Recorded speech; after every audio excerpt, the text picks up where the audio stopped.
Apple just made on-device AI 4 times faster. It's a game changer for privacy-first products. Meanwhile, bank regulators are scrutinizing your AI, and Yale researchers are pinpointing why your models hallucinate. No BS AI briefing, brought to you by Proactive AI. Welcome back. I'm your host, Vikash Sharma, and this is where builders get straightforward AI news without the fluff. Alright, let's dive into some high signal items that hit my desk this week. We're seeing some really interesting movements, especially around on device AI and the growing push for robust, explainable systems. First up, a big one for anyone building in regulated industries. US bank regulators are intensifying their AI scrutiny of financial institutions. Reuters reported on June 12th that the OCC, FDIC, and the Federal Reserve are really ramping up direct examinations. They're looking closely at how banks deploy AI, specifically citing risks around financial stability, consumer protection, potential bias, data security, and overall model risk management. This isn't just a warning, it means new guidance and potential rules are actively in development to address these very real concerns. So, what does this mean for us builders? Well, compliance just became absolutely table stakes. Your systems must be auditable, explainable, and provably fair. Governance and bias mitigation aren't just good practices anymore, they're core product requirements. The enforcement risk is clearly rising, and if you don't have robust controls in place, you're going to face some serious questions. Are you ready to prove your AI isn't just fast but also fair and transparent? Next, Yale researchers have identified the root causes of AI model errors, which I found fascinating. Yale News reported on June 12th that their team highlighted three main culprits behind AI failures: data bias, flawed reasoning, and outright hallucination. They're not just pointing fingers though, they're proposing solutions. We're talking about better data quality, improved interpretability, and stronger evaluation metrics. They've even put forth a framework offering actionable diagnostics to help prevent these failures from happening in the first place. For builders, this is a crucial shift in focus.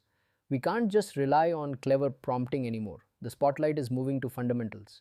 Data curation and interpretability now need to become core features of your reliable products. If your data foundation is shaky, no amount of fancy model work is going to save you, is it? Also, from this past week, a huge announcement from Apple. At WWDC 2026, Apple launched on-device agentic AI with MLX. Apple developer on June 12th shared demos of these incredibly complex agentic AI workflows running entirely on device, leveraging their new M5 neural accelerators to deliver a whopping 4 times increase in prompt processing speed. This means multi-step agent tasks are now feasible without any cloud dependency or even an internet connection. Just think about that for a moment. What does this mean for us? It fundamentally enables privacy first, always available agents, and it sets a new benchmark for latency and user experience that puts real pressure on cloud-based approaches. It's no longer about sending everything to the cloud, it's about bringing intelligence right to the user's device. And building on that, Apple also announced Siri AI for newer devices with serious multimodal capabilities. 9to5Mac confirmed on June 12th that this new Siri AI is exclusive to the iPhone 16, iPad Pro M4, and Apple Vision Pro 2. It boasts advanced multimodal understanding and direct device control, again, without cloud processing.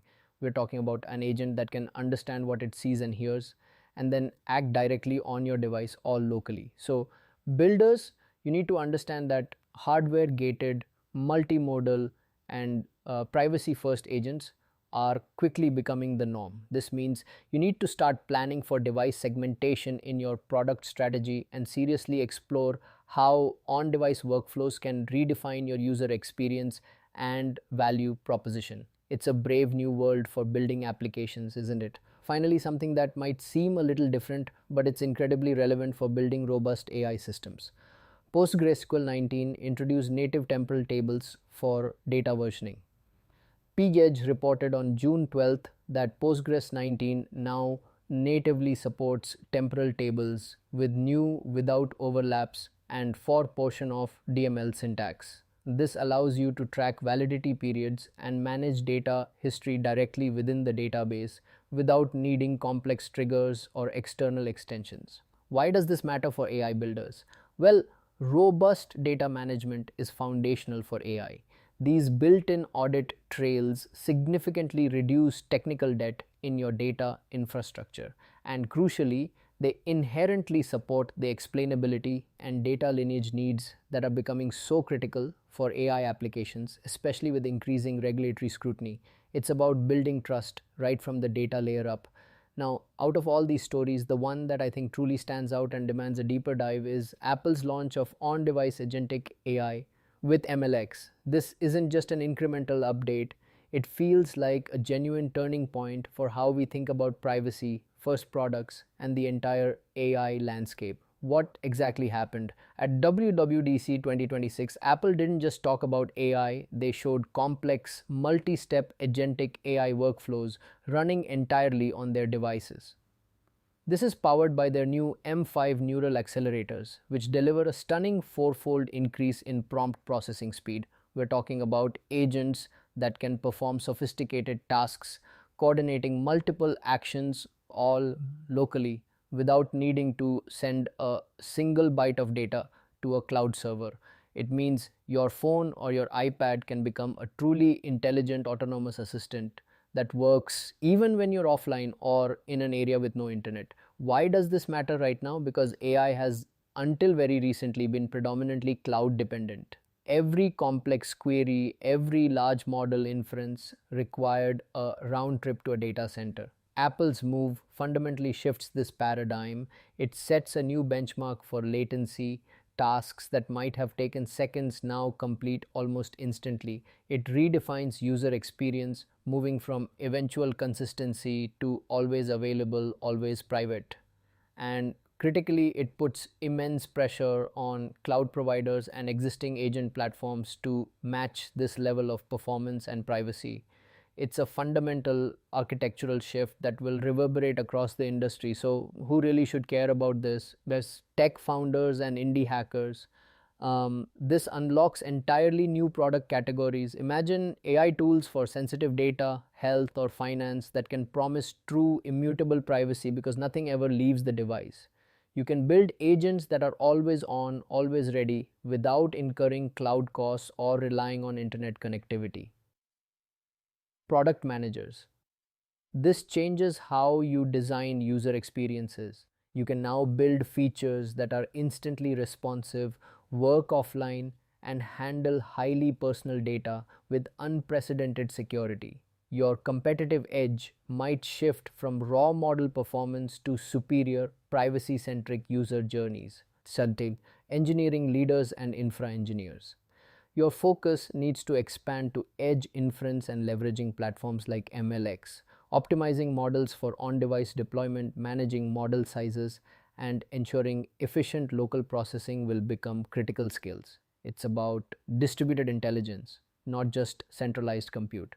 How I'd think about this as a builder is through the lens of a personal private chef versus a shared public restaurant. Cloud based AI is like that fantastic public restaurant. It has immense resources, can serve many people, and offers incredible variety. But you're sharing the space, your requests are heard by others, and there's a commute involved. On device AI, especially Apple's approach, is like having a private chef right in your kitchen. It's dedicated to you, it's incredibly fast, it knows your preferences intimately, and everything stays within your home. The opportunities lie in building applications where privacy, ultra low latency, and offline capability are paramount. The risks, of course, include hardware lock in. This advanced Siri AI is exclusive to newer specific devices. And we need to remember that on device models are still typically smaller and less generalized than their cloud counterparts. This means you might need to support both on device and cloud paths for your AI, increasing complexity. Also, Apple's walled garden is a factor. Their ecosystem will define some of the constraints and opportunities. My Nobia's take, this isn't just hype, this is a significant technological leap that moves AI intelligence closer to the user. It won't replace all cloud AI, especially for massive generalized tasks or truly global data crunching. But for personal, contextual, and privacy sensitive applications, Apple just set the bar. Builders ignoring this shift will find their cloud dependent products feeling sluggish and less secure by comparison. The race for on device supremacy has just intensified. If you want one practical takeaway from today's episode, here it is: experiment, prototype an on device agent with MLX. Here's how to try it in under 60 minutes. First, if you have an M5 Mac or even an M1, M2, M3, or M4 with enough memory, download Apple's MLX framework. It's open source and designed for Apple Silicon. You can find plenty of examples and quick start guides on the Apple developer website from WWDC. Second, pick a simple multi step agent workflow relevant to your product or internal team. Maybe it's summarizing a document, then identifying key action items, and finally drafting a short email. The source mentioned multi step tasks, so try to replicate that. Third, use the MLX framework to build a small proof of concept agent that executes these steps entirely on your device. Just focus on getting it working locally. Measure the execution time of your agent compared to a similar task performed via a cloud API. You'll likely see a noticeable difference in latency, especially for sequential steps.